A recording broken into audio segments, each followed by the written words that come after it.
"It's just a small dinner," my dad said when I wasn't invited to my sister's engagement party. I showed up anyway. Halfway through, my parents left laughing. A waiter dropped a $10,000 bill with a note.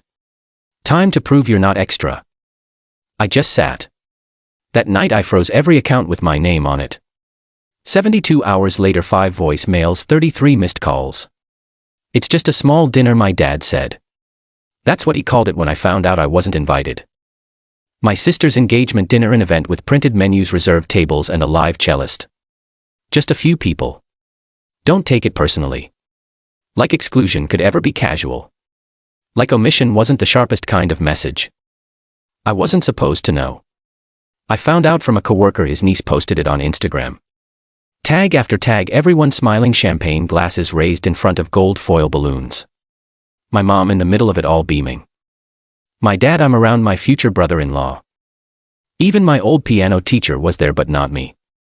I waited for someone to mention it. A text, a call, anything. Days passed. Nothing. So I called. "Hey. Heard there was a dinner for Lindsay. Engagement thing." My dad didn't skip a beat. "Oh, that. It was nothing. Just a small thing. Didn't think you'd want to drive all that way for a quick bite." A quick bite. $10,000 in catering and private venue lighting. But sure, just a bite. I thanked him for letting me know. He chuckled.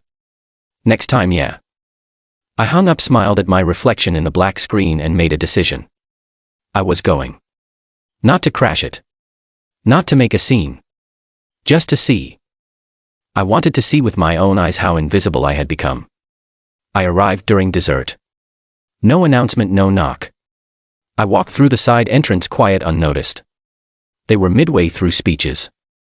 My sister was laughing, holding a glass of champagne in one hand. Mark's fingers laced through the other. My seat, the one I hadn't been offered, was filled. No empty chairs. So I stood near the back. A few people noticed. They nodded, awkward smiles, unsure if they'd forgotten to greet me or if they weren't supposed to see me at all. And then something happened that I still don't understand. My parents got up mid-toast and walked out laughing. They didn't say goodbye, didn't acknowledge me. They just turned, brushed past me like I was a waiter with an empty tray, and disappeared through the lobby. A few minutes later, a man in black approached. A waiter. Nervous, clutching a folded bill. He handed it to me like it was a summons. "Sir, they asked me to give this to you." Inside, the final invoice. $10,800. A note written in my dad's handwriting. "Time to prove you're not extra." That's when everything went still. I didn't yell. I didn't storm. I didn't cry. I just sat down in the empty seat near the kitchen door, set the bill on the table, and stared at the flickering candle. I didn't eat. I didn't speak. I let the silence do all the talking. That night I went home, opened every banking portal tied to my name, and froze it all. Every card, every account, every automatic payment transfer allowance gone. I didn't even sleep. I didn't need to. By sunrise I had already started to feel lighter. 3 days later, 5 voicemails, 33 missed calls. And I hadn't even started yet. They didn't even hesitate. That was the part that stuck with me. Not the laughter. Not the bill. Not even the note. It was how easy it was for them to hand me the invoice and walk out. Like this was the plan. Like I'd been cast in a role I didn't audition for. Provider, prop, background. And when the curtain dropped, they didn't even bother to clap. I spent the next 72 hours awake. Not spiraling. Calculating. I pulled up old banking records. Transfers. Venmo notes. Amazon receipts. Little things at first. A streaming account here. A car payment there. The engagement ring bought with my credit. Labeled discreetly as work expense. But the further back I went, the uglier it got. The backyard remodel gifted to them for their anniversary. That was me. The catering deposit for my cousin's wedding. Me again. The down payment on the beach house we all chipped in for. Spoiler. I was the all. It wasn't just recent. This wasn't new. They had been draining me for years, and I let them quietly, willingly, believing that if I just gave a little more they'd finally let me sit at the table. But I never got a chair.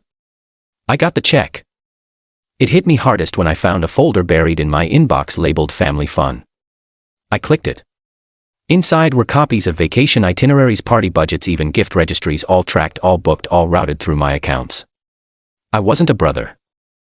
I was an ATM with a pulse. And yet every memory associated with those events. I wasn't in the photos. I wasn't tagged. I wasn't thanked. At my mom's birthday last year, I'd paid for a custom cake flown in from San Francisco. My name wasn't mentioned once. But my sister, who organized everything, got 3 standing toasts. At Christmas, I replaced the entire HVAC system so Grandpa Joe could breathe easier. I sat in the garage during dinner because the table was full. At my own graduation, my dad told a room full of his friends I had a decent little tech job. I had just closed a multi-million-dollar contract. But they didn't want me to look too successful. That might make them look smaller. I wasn't family. I was a feature, a subscription. And once I saw it, I couldn't unsee it. My sister once told me years ago, "You're just better at being alone." I thought she meant it kindly. But now I know she meant it as a convenience. If I stayed on the sidelines, they didn't have to include me. They could use me, then dismiss me. I remembered another moment. Clear as crystal, my dad had just recovered from surgery. I paid every medical bill. Every single one. At the family dinner afterward, he raised his glass and said to resilience and to Lindsay for keeping us all together. Lindsay, who hadn't even visited him in the hospital, that was the pattern. They let me fund the illusion and then gave someone else the credit. Because giving me credit would mean acknowledging my worth. And if they acknowledged my worth, they'd have to respect me. And if they respected me, they'd lose control. It wasn't malice. That's what made it worse. It was entitlement. They truly believed I existed to smooth over their failures, to keep the lights on, to foot the bill for love I was never going to get. And I let them for decades because I thought love was something you earned. That if I just worked hard enough, if I just made myself useful enough, they'd see me, really see me. But they never did because they never wanted to. That night I started a spreadsheet. Line by line, I tracked every favor, every payment, every instance where I stepped in to fix something they broke, to clean up something they ruined, to fund something they couldn't afford. Total $214,000 over 9 years. No thank you. No apology. Just expectation. It wasn't about the money. It was about the silence. The audacity of pretending I didn't exist while living off the life I built. So I made a new list. Not of what I gave, but of what I was going to take back. Because this wasn't just a realization. This was the blueprint for my exit. They didn't know it yet. But the family vault just closed. And I was the only one holding the key. I didn't slam the door behind me. I closed it softly. Click. Like sealing a vault. That night, while the engagement dinner buzzed on Instagram, filtered, polished, packed with hollow toasts, I sat in my apartment with the lights off, one screen glowing. Spreadsheet open. Every entry was a scar I hadn't noticed bleeding. By 2 a.m. I had it mapped. Every system they used. Every thread of their life that ran through me. And I started pulling. First, the financials. They had 3 streaming services. All on my cards. I canceled every one mid-movie. No warning. Just gone. Their phones. I paid for the family plan. 5 lines. I logged into the dashboard, clicked transfer ownership. They had 72 hours to accept. If they didn't, they'd go dark. The thermostat in their house. Smart system. My system. Installed under my company's license. I deactivated remote access. Their heat dropped to default eco mode. The Wi-Fi mesh I set up last Christmas, the same one that kept every smart device humming, paused it. Then came the door locks. Smart access controlled through my admin login. I didn't disable them. I wasn't malicious. But I removed their backup codes. No more remote unlock. No more control. They'd wake up to a home that didn't respond. Then I went deeper. Their email server hosted through my business suite, my parents' side gig, a little tax prep business they ran seasonally. I set up their infrastructure, gave them access to premium software unbilled. I revoked their license. My sister's online boutique launched through my platform, hosted on my server space. I gave her free templates, even paid the first-year domain renewal. Revoked. The moment she refreshed her admin dashboard, it was gone. Then came the mortgage. 2 years ago they refinanced the house. Couldn't qualify on their own. I co-signed quietly. No celebration, no public thanks. That morning I called the lender. Triggered a review. Told them I wanted out. The rep remembered me because I'd fixed a backend server issue for them during a weekend crash. Within an hour the review was underway. They wouldn't qualify now. Not with the debt. Not with their credit. I didn't have to shut off the house. The bank would do it for me. I wasn't done.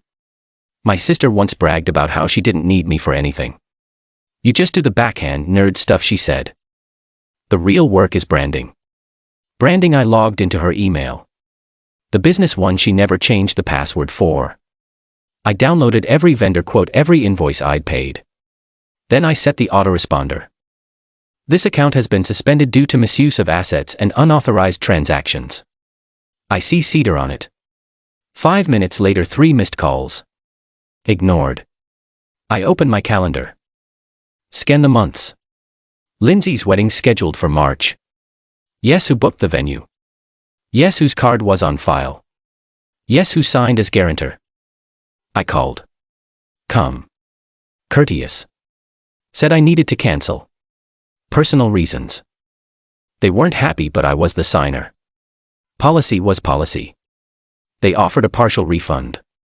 I took it. The wedding was now a garden party without a garden and Northwest place to park the band. At 10:17 a.m. the first wave hit. A text from Dad. Phone's not working. Fix it. No greeting. No question. I replied, you said I was extra. Consider this a deduction. At 11:22 a.m. my mom tried calling from her friend's phone. I let it ring. She left a voicemail. Why are you doing this? You're being cruel. Cruel. No. Cruel was smiling while I picked up the bill and pretending it was my privilege to be used. Cruel was letting me show up with gifts and leaving me off the group photo.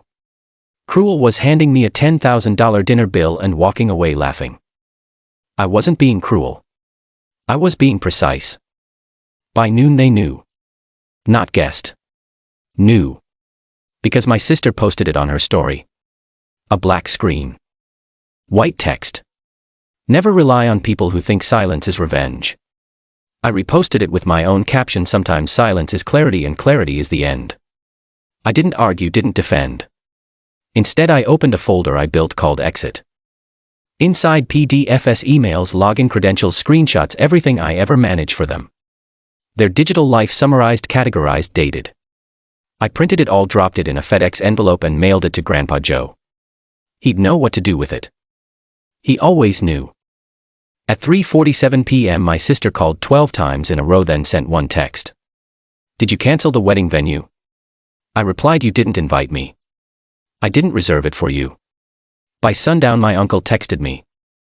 He was hosting Christmas this year, said he heard things got tense and asked if I was ready to let it go. I replied with a photo of the engagement dinner bill and the note from my father. No caption. He didn't respond. That night I took one last step. I logged into my corporate access. My company built from the ground up powered 41 businesses. 2 of them. My dad's side project and my sister's boutique. They were still running back-end services through my free licenses. I clicked into each. Selected. Terminate. Clicked. Confirm. The servers didn't crash. The sites didn't implode. But they blinked. And then they went quiet. They'd need to rebuild everything from scratch. And this time they'd have to pay. At 11:38 p.m. my dad sent me one final message. You've made your point. Don't come crawling back when you realize what you've done. I stared at it for a long time. Then typed. I didn't crawl away. I walked. And I'm not turning around. Then I blocked the number, closed the laptop. And for the first time in my life I felt like I wasn't in debt to anyone. I wasn't angry anymore. I was free. The silence didn't last. It never does with people like them. At first they tried ignoring it, pretending this was just a phase, a tantrum I'd walk back from. But by day 3 reality cracked through their curated delusion. The first voicemail came from my mom. Her voice was syrupy, the kind she used on customer service reps when trying to get out of late fees. "Honey, we just need to talk. This is all being blown out of proportion." Click. Next message minutes later, no sweetness, just claws. "I can't believe you would sabotage your own sister's wedding. Do you understand what you've done to this family?" They were spiraling. By morning my inbox had become a battlefield. Accusations from my dad. Fill-drenched pleas from my sister. Even Aunt Karen chimed in from the cheap seats. Whatever happened? Blood is blood. You don't just disappear. I didn't reply. They weren't reaching out to fix anything.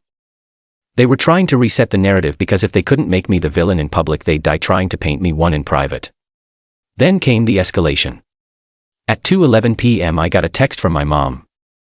The electric bill bounced. "Did you cancel the auto payments?" I didn't answer. For minutes later, "We can't live like this, Mason. We're not used to being punished for asking for help." Help? You call it help when you don't ask. You call it help when it's stolen. I stared at the text, wondering how long they'd lived in that twisted version of reality. How long they'd survived on the illusion that my silence meant consent and my money was communal. By day 5 they stopped pretending to be wounded. They turned vicious. My sister posted a carousel of wedding photos from a backup ceremony they'd thrown in someone's backyard. Captioned, "A beautiful day with the people who actually matter." The last slide, a blurry photo of me cropped from years ago, captioned, "Some people just don't fit the moment." I didn't comment. I printed it, archived it, saved it for the lawyer. That night my dad called from a blocked number, left one voicemail. "You've humiliated us. I don't know what kind of man does this to his own family. You think this makes you strong? It just makes you spiteful. You've always been spiteful ever since you came back broken." That last line hit different, because there it was, the real route. Not the dinner. Not the money. Not even the wedding. It was that I'd stopped being who they expected me to be the second I stopped apologizing for surviving. And then came the final act. Fabrication. A post went up on a local community board. Anonymous, but riddled with details that only someone in the family could have known. It accused me of fraud, said I embezzled money, claimed I'd stolen identities and misused company fonts. It was cloaked in concern, wrapped in just enough truth to feel dangerous. Within hours I got an email from a colleague. "Hey. Someone's spreading weird stuff about you. Just a heads up." I knew who it was. Not Lindsay. Too impulsive. Not my mom. Too careless. It was Dad. The same man who once told me real men protect their family no matter what. He was protecting the lie. I called my lawyer, sent him screenshots, the voicemail, the post. He didn't even hesitate. "We're moving forward with defamation and cyber harassment." 2 hours later I got a final group text from the family chat I hadn't opened in months. "You've destroyed us. All for what? A little self-righteous pride. You'll regret this. Families are forever, but the shame. It'll follow you." I left it unread, but I opened a new note on my phone, typed one sentence. They don't miss me. They miss the version of me that kept them from drowning. They don't know it yet, but that version of me. He's gone and he's never coming back. I didn't need revenge. I just needed the truth to breathe. For years they operated in silence, mocking me behind closed doors, rewriting every narrative, twisting every scene until I looked like the bitter one. But when you stop funding the illusion, the masks fall fast. I didn't go to war. I clarified the record. The balance didn't just shift. I stopped carrying it. Screenshots, invoices, voicemails, the engagement dinner bill with my father's handwritten insult. "Time to prove you're not extra." A PDF of the venue cancellation confirmation stamped with my name. The photo of my sister's wedding cake, paid by my card, labeled "Thank you Mason" in email, but never once mentioned aloud. I dropped it all in a secure folder, sent it to my lawyer, and then to one more person, a journalist, not some tabloid scavenger, a respected voice who had written once about invisible family roles and financial manipulation among adult children. Subject line: "You wanted a case study." She responded in 15 minutes. The article dropped 3 days later. It wasn't vindictive. It wasn't dramatic. It was clinical. Clear. Unflinching. It told the story of a man erased in plain sight of the child who paid for everything and got nothing, of the family that laughed while holding out their hands. It never mentioned names, but those who needed to know they knew. And the reaction was wildfire. DMs from strangers, comments, messages from people who said this is my life too. Even my cousin Ellie texted me. Finally someone said it. That same night my mom called 37 times. No answer. Then she left one voicemail. Whispers. Sobbing. I don't understand why you'd want to hurt us like this. Hurt you? You were fine when I was bleeding out in silence. You only started crying when the lights came on. My sister posted a response. A wall of text filled with buzzwords: trauma, forgiveness, miscommunication, boundaries. She claimed I was exaggerating personal events to gain sympathy from strangers. She ended it with, "We love him but we can't support his version of the truth." I replied with one photo, the bill, the note, $10,000. Time to prove you're not extra. No caption, no filter, just reality. 2 hours later my dad texted, "Are you proud of this? You made us into monsters." I stared at the message and finally replied, "I didn't make you into anything. I just stopped hiding what you already were." That was the shift. The balance didn't just tip. It snapped. And for the first time in my life the weight was no longer on my shoulders. It was on theirs, where it always belonged. They came to my door like ghosts, not angry, not screaming, worse, polite, like nothing ever happened. My mom wore that same expression she used at funerals, eyes damp but makeup intact. My dad stood behind her, hands folded. Josh sat like he was bracing for applause after a tragedy he caused. And my sister, she didn't come inside. She stood at the edge of the driveway, arms crossed like a teenager who'd been made to apologize. Maya opened the door. Didn't invite them in. Didn't have to. I was already standing in the hallway watching, waiting. My mom started first, like she'd rehearsed every word. "We just wanted to talk, to explain, to clear the air." I didn't move. She kept going. Said they'd been under pressure. That things had spiraled. That they didn't know how much I was doing and never meant to make me feel excluded. Then the punchline. "We're family." That word again. The same one they used when they wanted something. I stepped into the light, looked at them, looked at the woman who gave my seat away for hardwood flooring discounts, at the men who told me to prove I wasn't extra, at the sister who turned my silence into currency and spin it like a credit line. And I said, "You didn't lose a dinner. You lost me." My dad tried to speak. "Come on, son. Don't do this. Let's not make this permanent." I cut him off. "It already is." He flinched. Not from volume. I never raised my voice. From finality. My mom's hands trembled. "We can't go on like this. It's tearing us apart." I nodded. "That's the point." She cried. Real tears this time. But they weren't for me. They were for what I used to be. For the son who paid and stayed quiet. For the silence they mistook for safety. For the version of me who kept showing up even when the door was locked from the inside. "You really won't come back?" my dad whispered. I stepped closer. Calm. Cold. "I never left. You pushed me out. I just stopped knocking.